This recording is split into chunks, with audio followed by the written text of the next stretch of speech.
नमस्कार। ये चनौर में जो केशव की हत्या हुई उस पर थोड़ी बात करने के लिए आए हैं। देखिए, ये तस्वीर देखिए,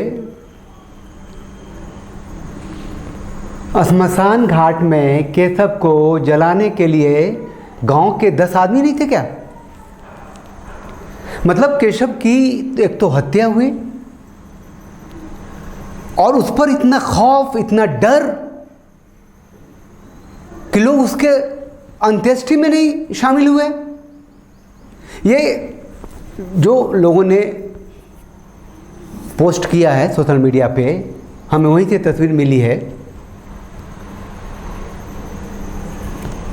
केशव के घर से 25-30 किलोमीटर दूर हमारा घर है, लेकिन मैं तो रहता हूँ बाहर। तो संवेदना तो कितना है, क्या है, वो तो कहने की ज़रूरत नहीं है, लेकिन हूँ तो वहीं का, समझ तो सकता हूँ। ये ललित यादव का इतना खौफ है, मतलब, और उसकी पहुंच, या कहते हैं कि मेडिकल का पोस्टमार्टम रिपोर्ट में भी उल्टा पुल्टा कर दिया है। केशव कुमार चौधरी नाम है, जो आदमी मरे हैं वो मेरे बड़े भाई हैं। वो एक आदमी के बाइक पे बैठा, बैठने पे उतरते समय बाइक उसका गिर गया। ये बाइक ठड़ा कर दिया, उस पे वो आदमी इसको बोला मेरे बाइक पे तुम काहे बैठा, काहे गिरा है, इस पे हाथापाई करने लगा। इसको 2-3 थप्पड़ वहाँ पे मारा। मारने के बाद ये वहाँ के कुछ लोग छोड़ा दिया, ये अपने घर आ गया। घर आने के बाद वो लोग वहाँ से फिर वो लोग भी पीछे पीछे से आए। ये घर के गेट बंद कर दिया था, उसके साथ उन लोगों की पत्नी भी आई और गेट बंद था तो उसके पति लोग छबरदाली तरफ के केशव चौधरी के घर में घुसा। घर में घुस के गेट खोल के अपनी पत्नी लोग को भी घुसाया। घुसाने के बाद 4-5 आदमी मिल के उसको मारा। मारने के क्रम में जो उसके गर्दन में सिकड़ी था चांदी का, वो जो पकड़ के दावा है, जिस गर्दन पे निशान भी है, जिससे वो सिकड़ भी टूट चुका है, वही उसका दाग है। वो करने के बाद हमको लगता है उसके बाद मर गया है। उसके बाद ये लोग क्या किया है, उसका लंबाई केशव चौधरी का नहीं कुछ तो 6 फीट के अप्रोक्स होगा, और बेड और पंखा का ऊंचाई है 5 फीट। तो उसके बाद केशव चौधरी घुटने के बल बेड पे बैठा हुआ था, जो वहाँ के लोग देखे हैं, और ये लोग साड़ी बांध के पंखे पे से साड़ी फेंकाए हुए थे। और जिसके बाद केशव चौधरी को उतारा गया तो देखा गया शर्ट का बटन फाड़ा हुआ है, गर्दन पे निशान है, हुड्डी के पास चोट लगा हुआ है, होठ के नीचे ये सब चोट लगा हुआ। क्या लगता है कि हत्या करने के बाद आत्महत्या का उसको रोक दिया गया था? यस सर, मुझे तो यही लग रहा है कि सर पहले हत्या की गई है, उसके बाद इसको आत्महत्या की तरह दिखलाने की कोशिश की गई है। हम ड्यूटी में सर जो चनौर चौक पर पहुंचे ना, तो वहाँ पर पता चला कि केशव कुमार चौधरी का मृत्यु हो गया।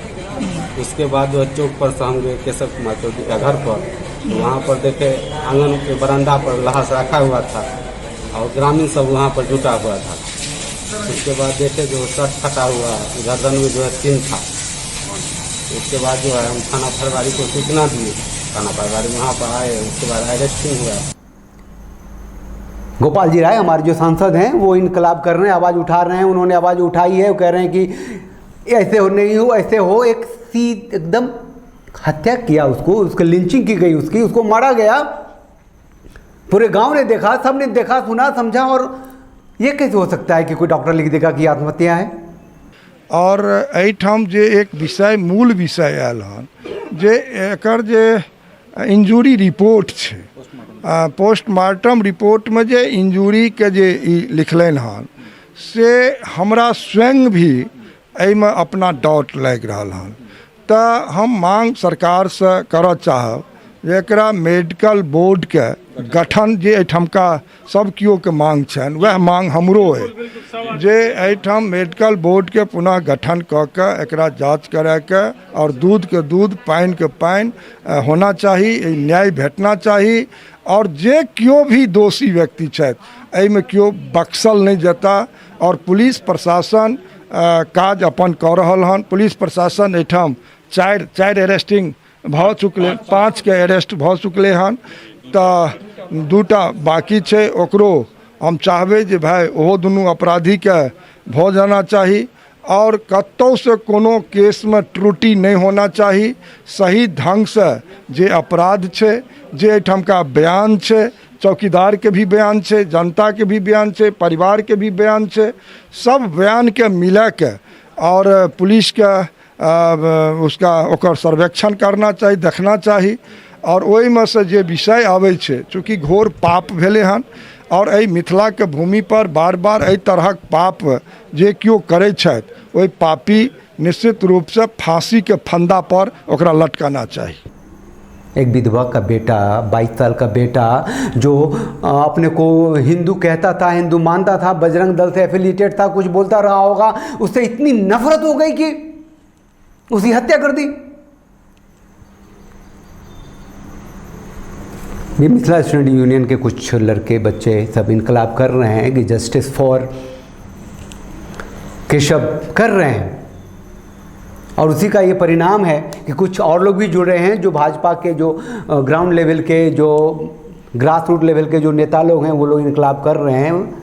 लेकिन क्या ये जंगल राज नहीं है? क्या इसे मुक्ति नहीं चाहिए? आप इसके लिए गाली देंगे किसी पॉलिटिकल पार्टी को, या हम खुद कितना गुलाम हो जाते हैं किसी आइडियोलॉजी के, खुद को नहीं देखेंगे? कल को क्या सत्ता बदलेगी तो और न जाने क्या हो जाएगा। अभी तो आप कहते हैं कि भाजपा के साथ मिलकर के नीतीश की सरकार है, तब तो ये हालत है। बहुत कष्टप्रद बात है। जिस दर्द से, जिस खौफ से, जिस डर से लोग गुजर रहे हैं, वो सिर्फ जातिवाद के चक्कर में, ये एक शर्म की बात है, बिहार के लिए कलंक की बात है। आपस में नफरत इतनी ज़्यादा और उसके पीछे पॉलिटिकल बैकिंग। शर्मसार हो रहे हैं सारे बिहारी। जहाँ जहाँ तक ये घटना पहुँची है, ये दुख की बात है, ये दर्द की बात है और शर्म की बात है। राजनीतिक लोग अपनी रोटियां सेक रहे हैं। चलिए सब मिलिए जस्टिस फॉर केशव को न्याय मिले, इसके लिए उठ खड़े होइए। और न्याय मिलने के साथ साथ हमें ये भी हासिल करना होगा कि नफरत को ख़त्म करके एक, अरे हम हिंदू हैं, कम से कम इतनी तो समझ होनी चाहिए, चाहे किसी भी जाति के हो, किसी भी वर्ण के हो, एक मुट्ठी तो बनना चाहिए हमें वो ताकत तो हासिल करनी चाहिए। मतलब यादव का ब्राह्मणों से नफरत किस बात की भाई? या ब्राह्मण का किसी और, या दलित और महादलित कर दिया, मतलब क्या? ये राजनीतिक गोटियां सेकने वाले बिहार को कहाँ ले जा रहे हैं? फिलहाल आप चैनल को लाइक कीजिए, शेयर कीजिए, सब्सक्राइब कीजिए और अगर आपके अंदर थोड़ा भी गुस्सा है तो उसे बनाए रखिए जब तक कि केशव को जस्टिस नहीं मिल जाता, केशव को न्याय नहीं मिल जाता है। आप सबको प्रणाम, नमस्कार।